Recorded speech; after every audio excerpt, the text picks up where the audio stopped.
Sino ba sila? May pangalan ba? Ano ba yan? Totoo bang pangalan? Oo, ay hindi. Yung character, syempre. Ayan, sige, ako si Jen from Bagong Alyansang Makabayan. Ay. And member din ng Tagalog Performing Arts Society.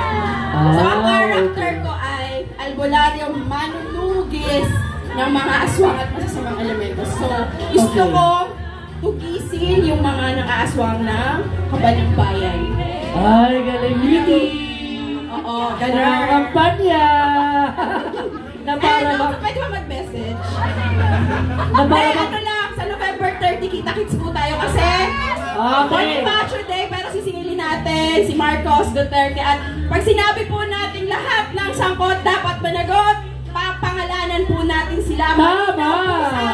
Oo! Marcos Duterte, walang pinag-iba, parehong kurang pahirap sa masa. At syempre sisingilin din natin ang mga kasabwat nila, Senador, Sina Jesus Cordero, Senator Joel Villanueva, Jingo Estrada, tapos sa Mauubos ang gabi. Congress, Saldico, si Martin Romualdez at yung mga kasabot ng contractors. Malinaw po yun sa ating pangalanan natin. Tama!